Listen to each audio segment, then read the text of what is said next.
Adam Eve is unimaginably broken.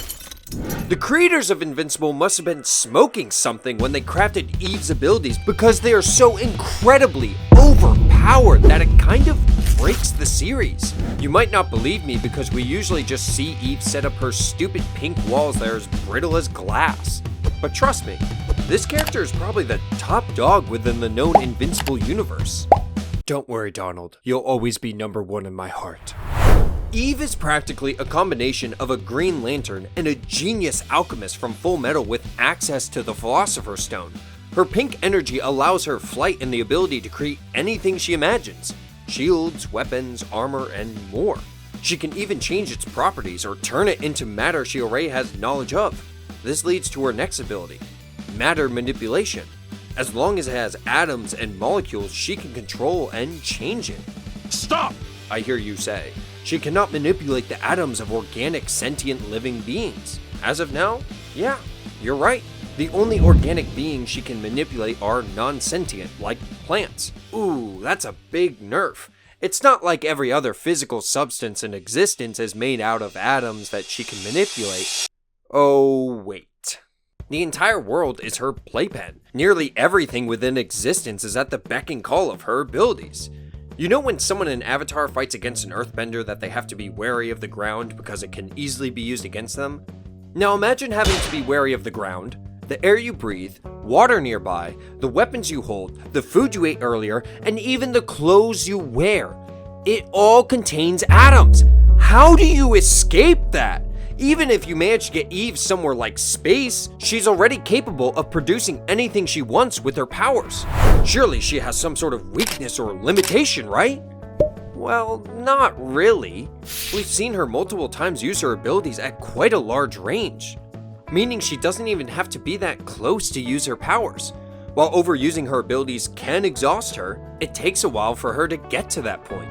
That's not much of a way to balance these abilities. That's like having a nuke in Call of Duty on a 2-minute cooldown. So what if it goes on cooldown after you use it? You instantly win the game when you call it in. Eve practically has a constant domain expansion active. Everything is a weapon for her to use or just fundamentally change. She's competing with the Reality Stone, for crying out loud. Now, reality can be whatever I want. That's some nice air you're breathing there. Be a shame if Eve added some hydrogen to it and produced a small ignition, exploding your insides Mustang style. Or if she doesn't want to kill you, just turn it into sleeping gas. Oh yeah, your clothes? Yeah, now you wear a mini elephant's foot. Enjoy the cancer. Any weapon used against her is also instantly made meaningless. Nice Nerf gun or rubber sword. Remember her fight against this guy? How is this a fight? And once she almost loses. Granted, she was way overconfident and let her guard down, but the guy is wearing metal. Turn it into Play-Doh or something. Come on, man, this is a joke. All of this, and I still haven't even touched one of her most broken capabilities. Increasing the density of the air enough to completely freeze freaking Conquest! You know, one of the most unstoppable beings in the known universe. She stopped him with air. Why have you never used this before? Why did you only use this once? Like, listen to this ability if it was a weapon that you picked up in an RPG. Still Storm. Freeze all enemies within 50 meters. They are unable to attack, and you can utilize all magic available to you. Effects last until you run out of magic. That is so broken! Eve practically freezes the enemy in place and can do whatever she wants. Remember all of her earlier abilities? So she can do literally whatever she wants. Any Souls-like game with this ability would be a cakewalk. How has she ever lost a fight with this ability handy? Eve could even increase the density of the air around her to make it practically impossible for any physical attack to hit her. If Eve was sadistic, she could even suffocate her opponents by increasing the density beyond breathing levels. And if all else fails, and somehow, some way, you manage to kill this monster, Eve can self-revive! And during that process, all of her limiters for manipulating organic, sentient life is removed, meaning your very body becomes another weapon for Eve to manipulate, such as turning your blood to blue for funsies. In my previous video, I've seen the excuse of suspension of disbelief used to act as the Secret Service for these writing decisions. Secret Service! Get down, Mr. President! No! Treating suspension of disbelief as a sacred phrase that excuses any choices by the writers. But saying that suspension of disbelief makes this okay would be like if in Lord of the Rings, when Frodo reached Mount Doom during his final crawl-up, he grew tired and put on another magic ring that teleported him to the finish. And then afterward, Frodo acted as if he had this ring the entire time. The implication of Frodo having a ring capable of teleportation to any location defeats the purpose of the entire journey. Why didn't Frodo just teleport from the start, drop the ring off in Mount Doom, and teleport home? People would have hated this! And it's the same with Eve. Her abilities are so all-encompassing, and the series goes out of its way to say she's intelligent and capable, yet we usually just see her make her stupid pink walls and basic weapons.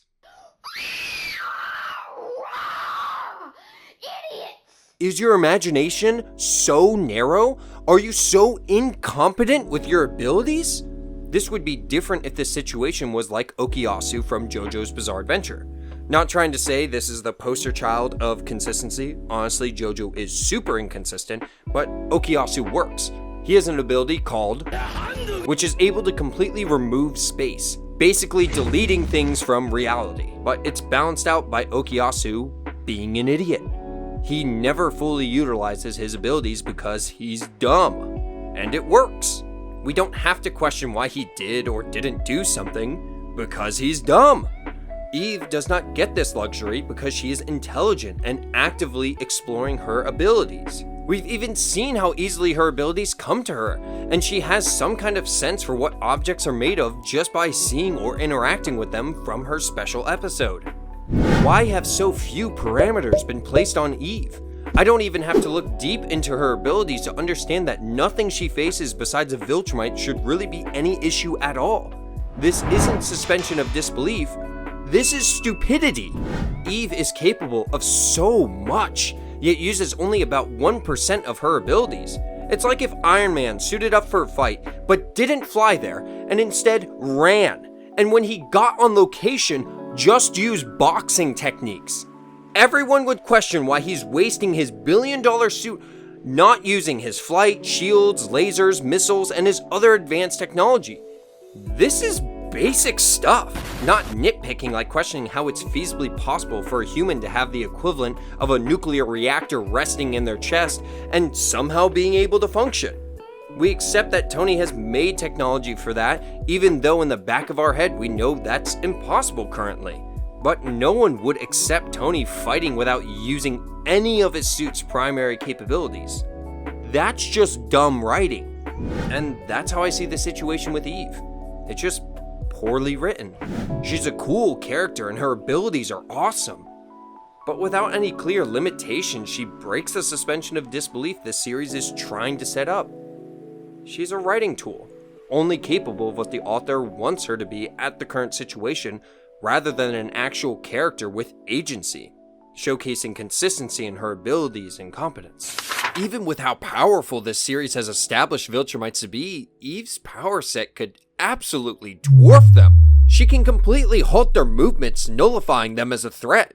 And with the Viltrumite unable to move, she can attack their respiratory system through the air they breathe, turning it into whatever substance she wants, attacking their softer insides, which we've seen are much less durable compared to their skin, such as when Omniman fought against other Viltrumites and was able to injure this guy with just a rock after cutting him open.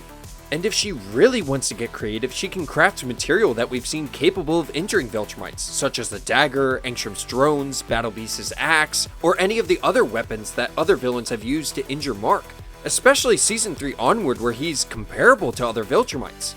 She would just need to do some homework on the fights Mark has been in, although not all of these she could remake since she doesn't have access to all of them.